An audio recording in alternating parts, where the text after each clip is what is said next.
Shalom jemaat yang dikasihi Tuhan, damai sejahtera Allah penuhi hati kita semua. Firman Tuhan hari ini diambil dari Galatia 6 ayat 4 dan 5. Demikian firman Allah. Baiklah tiap-tiap orang menguji pekerjaannya sendiri, maka ia boleh bermegah melihat keadaannya sendiri dan bukan melihat keadaan orang lain, sebab tiap-tiap orang akan memikul tanggungannya sendiri. Rasul Paulus oleh ilham Roh Kudus sedang membawa para pembaca ayat ini untuk berpikir dan memberi respon yang benar tentang situasi maupun perilaku orang di sekitar kita. Kita diajak agar jangan sibuk mengurusi tingkah laku ataupun keadaan orang lain sebelum diri kita bisa berguna bagi banyak orang. Karena begitu sibuknya mengurusi atau mengomentari orang lain, sampai-sampai muncul keinginan kuat agar bisa mengubah karakter orang lain agar sesuai dengan pandangannya. Siapa kita yang bisa mengubah karakter seseorang? Atau kalau tidak bertekad ingin mengubah orang lain, respon lainnya adalah kecewa atau marah terhadap perilaku seseorang. Bapak, Ibu, Saudara-saudari, mari sadari, perhatikan dan nilailah lebih dahulu diri kita.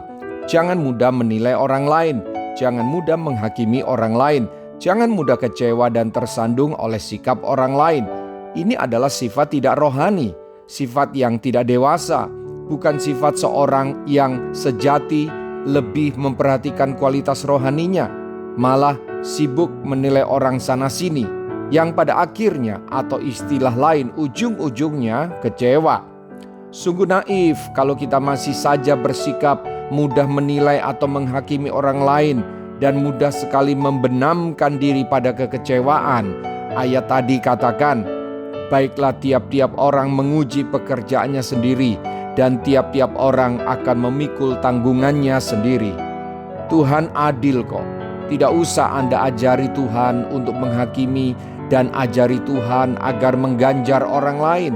Allah tahu dan Dia berkuasa. Tidak perlu Anda menjadi hakim dan Tuhan atas hidup orang lain. Siapa dirimu? Sudah sempurna? Sudah layak membuat penilaian terhadap orang lain? Jangan-jangan ketika pakar kepribadian menguji Anda dan tes karakter dikenakan pada Anda, hasilnya tidak lebih baik dari orang yang saudara anggap mengecewakan dan yang saudara anggap payah. Kiranya Tuhan menolong kita. Mari kita berdoa. Tuhan, suaramu keras di telinga saya, di nurani saya. Ajari saya untuk rendah hati, agar saya mudah koreksi diri daripada mengoreksi orang lain. Bantu saya ya Roh Kudus, agar saya sadar bahwa saya harus rela memikul tanggung jawab sendiri, bukan mengurusi orang lain. Sempurnakan rencanamu dalam hidup saya melalui tanggung jawab yang saya lakukan, dan biarlah itu berkenan kepadamu, serta ajari saya untuk lebih mengasihi sesama dan berdoa bagi mereka dengan segala kekurangan dan kelebihan mereka.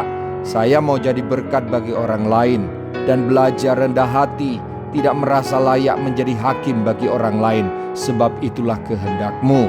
Dalam nama Tuhan Yesus, haleluya, amin. Sampai jumpa besok dengan suara gembala, firman Allah yang hidup. Tuhan Yesus memberkati.